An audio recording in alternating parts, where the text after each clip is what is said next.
Mm. Good morning, everybody. Happy Wednesday, hump day, trash day.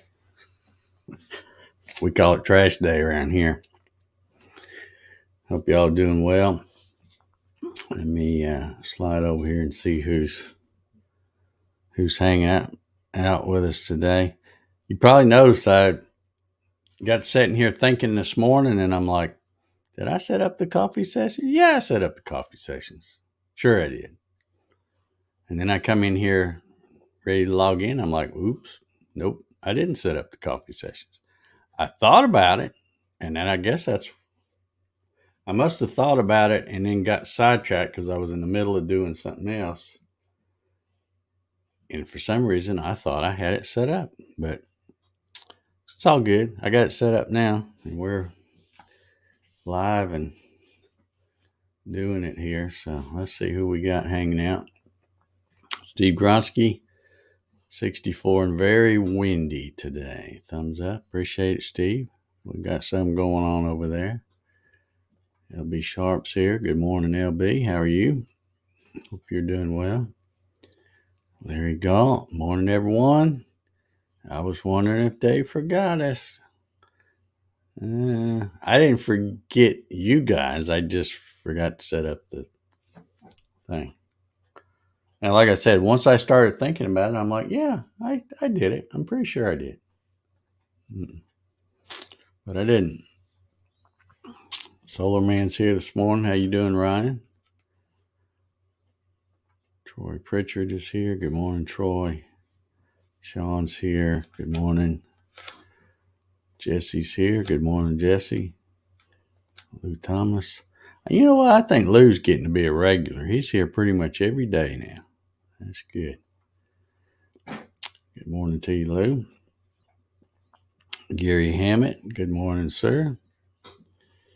Let's see who else we got here. Darren Birds is in the house. Good morning, Darren. David Burnett says, good morning. Full day in the shop for me. Heck yeah, that's what I'm talking about. That sounds pretty good. Kevin Ells. Good morning, Kevin. Hope you're doing well. Charles Steed. Good morning. And there's my buddy Rick Morphew. How you doing, Rick? Good to see you checking in here. We got a few Facebookers checking in. Old Doc Whitaker's in the house. Good morning, sir. As is Wild Bill Larison. Good morning, Bill. Hope you're doing well this morning. Thomas Graham is here. Good morning, Tom. Alan, how you doing? Good to see you here this morning. Charles Steed says, thanks for your new video on Design Spark Mechanical. Enjoyed it. Well, good. I'm glad you enjoyed it.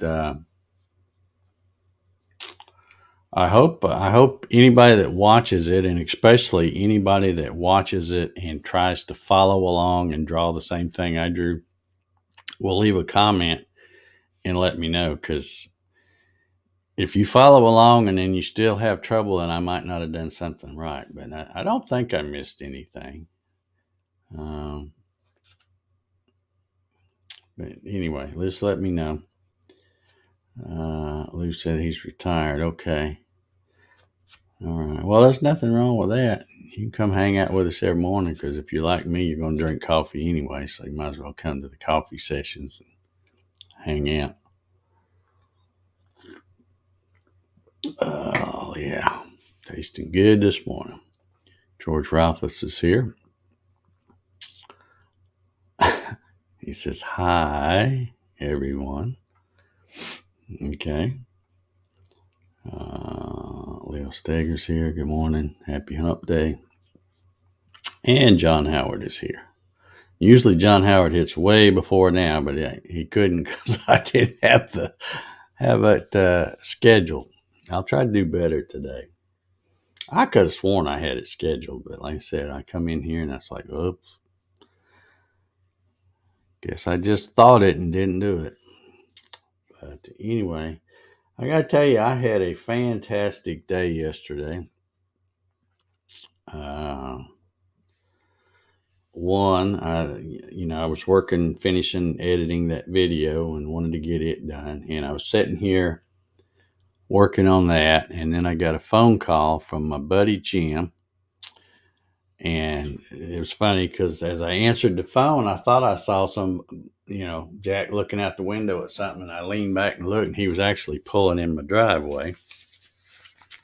So I got out there and got talking to him a little bit. He's got a cool project that he's going to be working, and he was, asking my thoughts on it. And I happen to have a few little bits and pieces, spare parts and stuff that he could use to make this contraption. So we did that, and then we got talking about my dust collection.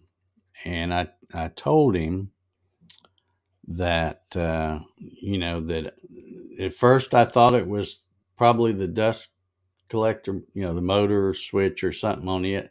And then I realized that I don't have it just plugged into a wall. I leave that switch that's on the dust collection turned on all the time. And then I have it plugged into that other outlet that's wired to a switch that's on the front of my machine. And that's how I flip it on. So I thought, well, then maybe it's something with that. Well, I think I probably told you this the other day, but I'd gone out there and moved that to a different set of things, and it still wouldn't work. So I thought, well, the problem is definitely with the dust collection. So anyway, while Jim was here, he says, well, let's go eat lunch. And then when we come back, he says, I got time today, so I'll take a look at it. He says, probably not much wrong with it. He said, probably burnt wire in two or something, So we went down, had lunch at the Mexican place down the road. Came back, and he pulled the cover off that thing. And he goes, "Yep, here's your problem right here, right at the switch on that thing. It had just burnt the wire where the little metal connectors crimped on the wire. It had just burned it up." So what he did, he says, "Well, you don't use this switch anyway." I said, "No." I said, "I just leave it on, and I flip that other switch." He says, "Well, since we don't have another switch that'll fit," and actually I probably did if I looked around hard enough, because I have a lot of those little rocker arm type switches. He says, "Well, I'm just going to wire this thing up straight and, just put a piece of tape over the switch so that that, it doesn't work." And he says, "We'll plug it back in. You should be good to go." So sure enough, plugged it in, flipped the other switch on the other thing, and my dust collector's doing fantastic. So happy, because I've had to run a few blanks and just let it make a mess and then use my shop vac to clean it up. So I'm so happy to have that thing back running, and I don't have to buy another one, which is even better. So still get some more mileage out of that one.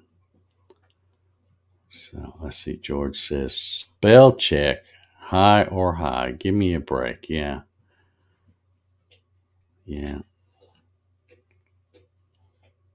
Mike's here this morning. Good morning, Mike.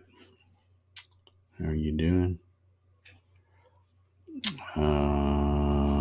Dust collector issue. Is it on my Avid? Actually, it's a Reliant brand dust collection. It's similar to the Harbor Freight, or there's a lot of them that look like that. And it's on the little stand. It's got the little canvas bag, the one that blows up top and the one that you fill up. And it's over in the corner of my garage. And I have 4-inch PVC going up to the ceiling and across. And then there's a Y.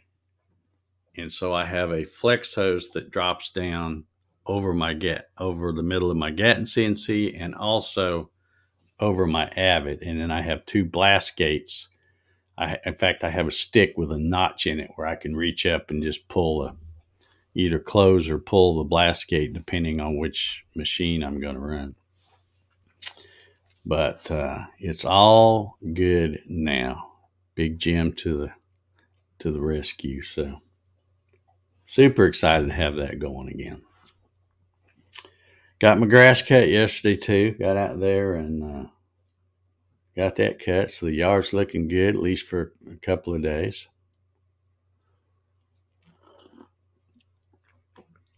Okay, let's see. Alan says, I think you have a VFD on the Avid. It can turn it on and off. Oh yeah, it could, but I haven't ever tried to wire it up like that. It's because I use it for both machines, and sometimes I'm running both machines at the same time, and sometimes I'm only running one or the other. But I just have it where I have it. It's plugged into an outlet, and then there's a switch. You'd have to see the thing I have. It's on my Gatton CNC, but it'll still turn on the dust collection if I'm going to run my Avid.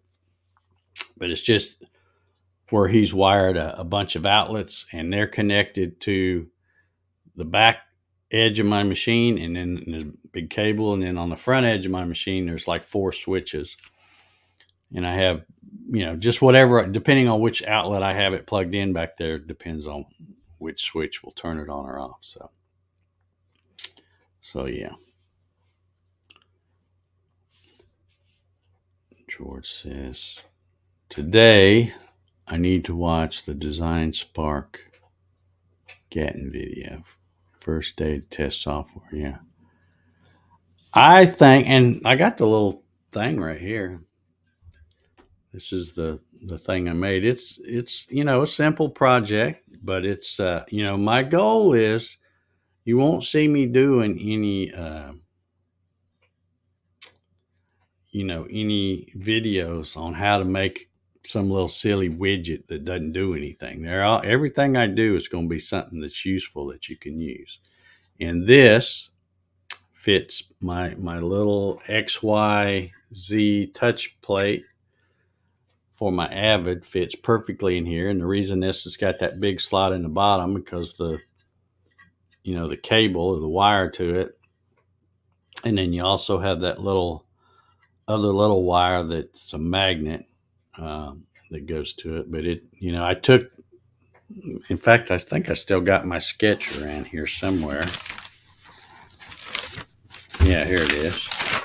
This is my little sketch where I kind of got some rough dimensions of the size of the touch plate, and then that way I knew how big to make this. And I haven't. When you watch the video, you'll see that where I show a picture and it's showing it mounted to the extrusion. I had to fudge a little bit. I got ready to mount this, and there's these little, I don't know what you call them. Somebody might know, but it's the little things that you can pop inside the grooves. It's like a T-nut kind of, and they have a little ball, springy ball, so you pop them in and then they don't slide down. They'll stay put. But I only had one of those. And it's for an M5 screw. And then for the screws, I had one that was too short and one that was too long that would bottom out. So I thought, well, great. I'm trying to finish up this video and I can't even mount this thing. And I wanted to get a picture of it mounted so people could see that it's useful and being used. So what I did, I ended up doing is, for the picture, I took some double-sided tape, stuck it on there, and pressed it to the leg, and that held it on there good enough for me to take the picture. But yeah, I got to go to the and I don't even know if the hardware store. I'm probably going to have to order some of those little springy T-nut things that they're not called T-nuts, I don't think, but I think y'all probably know what I'm talking about. I can probably get the screws I need at the hardware store, but I'm not sure I'll be able to get those. I may have to get those off of Amazon. I've ordered some before, and I thought I had a whole bag of them out there. And I go out there and then I didn't have the right length screw. I couldn't. It was either too short or ball detent is what it's called. Okay, and then it's got the tapped hole for, you can get them in different sizes, because I have some that are for an M6, which is too big. the head would be too big, I think. And so I was going to use the M5. And I really want an M5 with a countersink Allen head thing. And all I had was cap screws, Allen head cap screws. But I found that even though the head of the screw sticks out a little bit, those would have still worked. But like I said, I didn't even have the right length, and I didn't have two of those, and then I only had one of the other little tap piece. So I'm like, well, nuts. So I should have checked before I got ready to do that, I guess. I see Jim Jones in the house. Happy birthday, Jim. I saw on Facebook today's your birthday. Hope you have a good one. I'm sure you'll probably be in the kitchen baking something fancy for your own birthday. Alan says, what filament are you using PLA? Yeah, it's just PLA, and I think it was 25% infill or something. And I think that'll be good enough to, because it shouldn't get bumped or anything once I get it fastened on there. And of course, I know I can't tighten those screws up too much because it'll just crack it.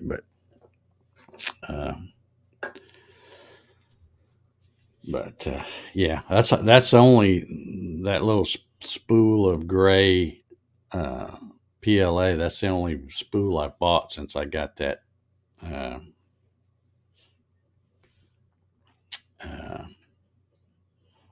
Ender 3. Yeah, 25%. Yeah, it's now that I think about it, it might be 20, but it's either 20 or 25% infill, and I think it'll be good enough. And if not, I just make another one.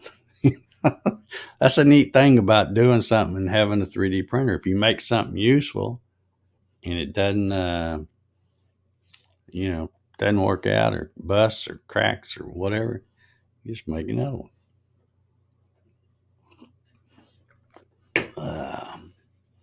420. Imagine that for a birthday. Yeah. Yeah, right in your wheelhouse, isn't it?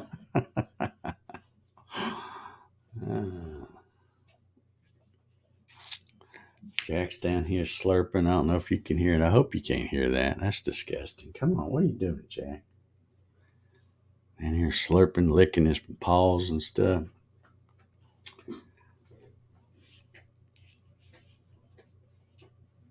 Alan says, I have been looking at the slicer software, and generally the holes are reinforced anyway. Yeah. Like I said, I think as long as I don't over tighten them and just kind of snug them up enough to where it won't slide down. In fact, I was thinking about it today. I probably could have just as easily, instead of putting those countersink holes in it like that, I probably could have put something where I just take a big cable tie and wrap it around. That probably would have worked. But this will look a little nicer having those holes. But anyway, for those of you who do watch the video and are trying to, follow along and learn some of this Design Spark mechanical software, give me any suggestions, because if there's something you'd like to make, for your personal thing, just make sure it's something useful. I'm not,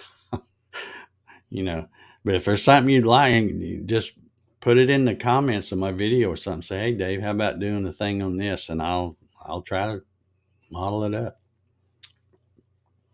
Because I've got a pretty good list of my own, but there's, I'd be happy to do what anybody wants. I like a good challenge like that. It's like when I was talking the other day how about 4 years ago, when I had those other printers, and then Jesse asked me if I could make that fan. I thought, well, I don't know, maybe we'll see. And sure enough, he said he's still using it. So anything like that. Like I said, just pretty much anything. The only thing I won't waste time doing a video on is something that you just make that's going to set and look pretty. I'm not. I want everything to be useful. That's my whole uh, theme, I guess, as far as this 3D print and stuff. I get tired of seeing these YouTubers and they're like, look at all you see a shelf full of stuff behind them, and it's all little figurines and stuff like that. And I'm like, you're just making stuff to go in the landfill. You know, that's all that is. Just like this little thing. This is that first thing I ran, that little dog thing. But that's the test file that when I first set up the printer, you run this, and of course it's smooth as all get out. It did a great job. But who wants a bunch of stuff like this just sitting around? Not me. I want something I can use.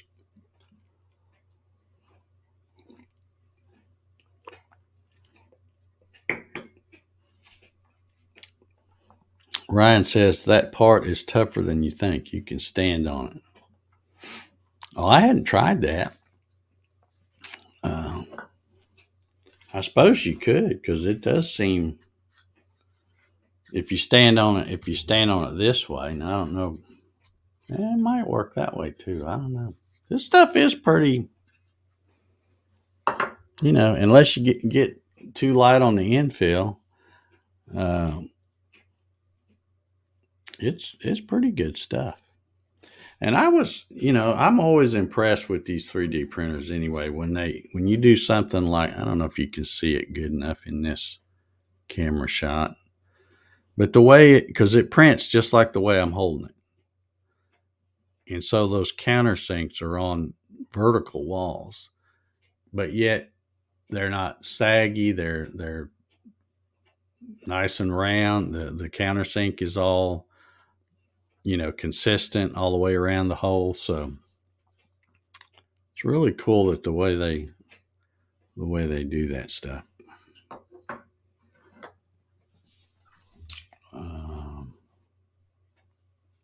Clyde says waste plastic. Yeah.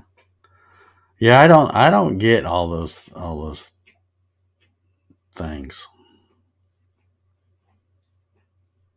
Like I said, I just call it crap, because that's what it is to me.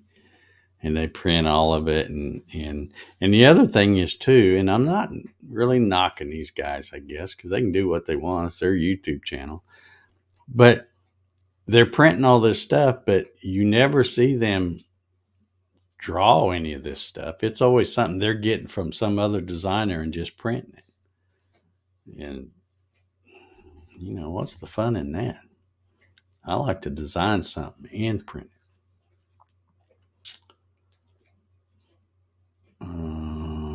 Let's see.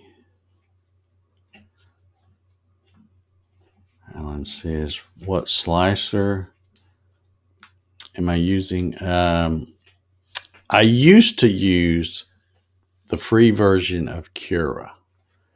And this time, the first thing I did is when I opened up the box, and I guess the little SD card is in there. It comes with a little SD card, and then it goes in one of them USB things that you can put the SD card into that and then plug the USB into the computer. So I did that, and I copied everything, all the files over, and made a folder on my computer, because I found that those SD cards I have, especially them little tiny ones, I always seem to screw them up somehow. Either I lose them, or something happens, and I don't know whether I touch them on metal and mess them up or what. But one of the last ones I had, it stopped working. So anyway, when I went to put those files on, I noticed that they had their own version of a slicer. It's called Creality Slicer. Let's see. I think I need to pin that.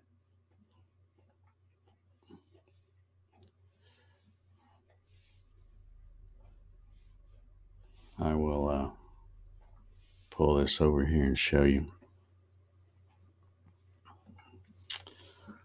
Let's see here. Let me get this. Well, I'll go ahead and share it first, I guess.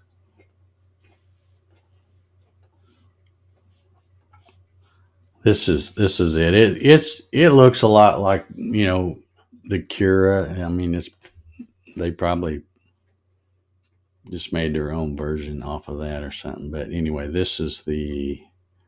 Let's see if I can find that. I think it was. There it is. Oh, now here's one thing about the,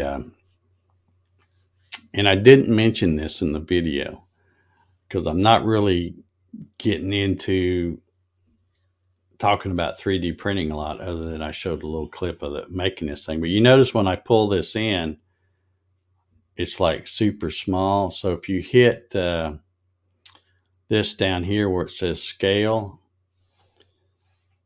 it says that in millimeters, it's 3.5 by 2.0 by 2.5. Well, that'd be really tiny. So what you have to do is come over here and just put 25.4, which is the way it converts it. And now you'll see that it's these millimeters. If you convert that to inches, it's now 3.5 inches by 2 inches by 2.5. But I like to draw in imperial dimensions, and that works out fine. Some people, I've seen some people on YouTube, and they say, "Oh no, you got to draw in millimeters to use a slicer." And I'm, no, you don't. You just have to know how to scale it. And I don't know whether they don't know how to scale it or what. But so that's what I do. I draw in imperial, and then when I bring it into my slicer, I have to put the 25.4 scale so that it'll bring it up and be the right dimensions. So, anywho, but that's how it looks like.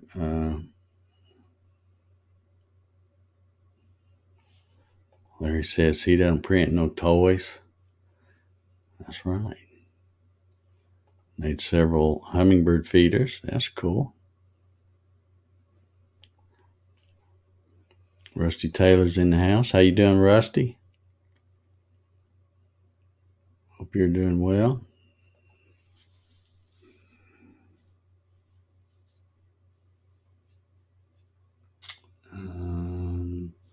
Yeah, speaking of sanding posts, I was watching a video. I don't remember who it was put it out, but it's like top 20 things you can make with a 3D printer that are actually useful. And one of them was, I don't know, just some kind of little thing, had a handle and had kind of a narrow point. The whole thing wasn't but maybe, I don't know, half-inch wide or so. And then you would cut strips of sandpaper and wrap them around that, and it had a little slots you could stick them in, and then you could use that to, if you're trying to sand inside a cutout or something, it'd be pretty handy. I might have to make some of those. Troy says, "How long did it take to print?" I think it took a little over 4 hours. It says on here 3 hours and 29 minutes, but I think if I remember right, it took a little over 4 hours to print it.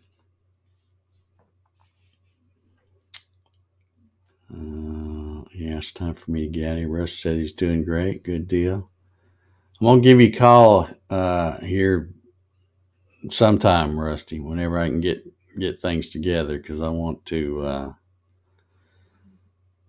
Well, we'll talk. We'll talk later. Let's see. In SketchUp, I save the STL in millimeters and take it to Cura. Yeah. See, that's what I mean. Like, I don't know what kind of slicer the person I was watching that time, but he was like, "Nah, you want to make sure you draw in millimeters."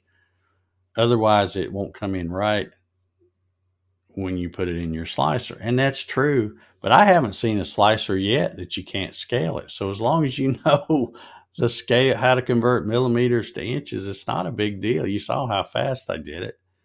Uh, so it doesn't really matter. And I prefer to draw in imperial because if I try to draw in millimeters, I'm constantly having to think, all right, let's see, 2 inches is 50.8. It's just too much thinking. I just draw an imperial, and then, like I said, you bring it in here and just hit the scale button and swap it up, and immediately it's not right because it's super tiny when you bring it in that way. Uh, Mark's here. He says I'm just in time to miss us. Okay.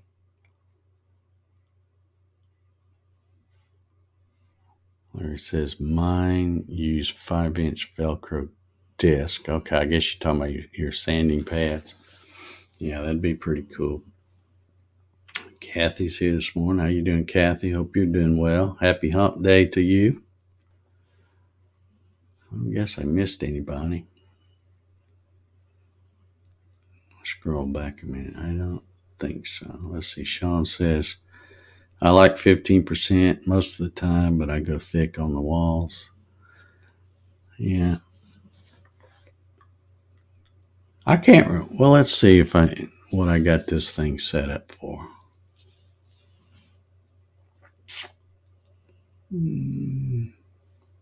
Where is it? Okay, well that says 10% density, but that's not what I use. So that must have been something I ran after that. But I can't remember exactly. It was either 20 or 25. I think it was. I think it was 25, and then I thought, well, let me change it to 20 and see how much that decreases the time. And I think it decreased the time by about 6 or 7 minutes. It didn't really change it much. So I still don't remember whether I left it at 20 or if I just put it back to 25. But anyway, it came out good. It's going to work good as soon as I get the right hardware to get it mounted on there. And I think it'll be fine. So, gonna go ahead and start. Probably, maybe sometime today. Start working on something else to do. Like I said, if anybody's got any suggestions of some little something they want me to draw up and do a tutorial on, just let me know, and because I'll draw anything as long as it's something useful. I don't want no junk. But as long as it's something useful, we'll do it. Clyde says Canada went metric in 1975. Had to take a course to learn it. I don't know. It's not. I can work in metric if I have to. And there's been something back when I was doing SolidWorks, working full time. There's some times where we used to work, have a customer. I won't mention the name, but it was a German company, and all their prints were in metric. So it was easier just to flip the switch in SolidWorks and say, okay, let's just do it in metric, because as I'm trying to model up all the parts to create an assembly, each one of their parts and their, everything was in metric. So it was just easier to type the same thing. And then once I got it, then I can just turn on dual dimensions when I did the drawing, and it would show metric and imperial on everything, the holes, countersink, counterbores, whatever. It'll show both, the main dimension, and in parentheses it has or brackets, I guess it is. It'll have the secondary dimension.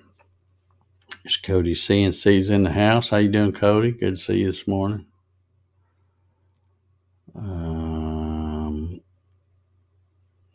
Let's see. George got a comment here.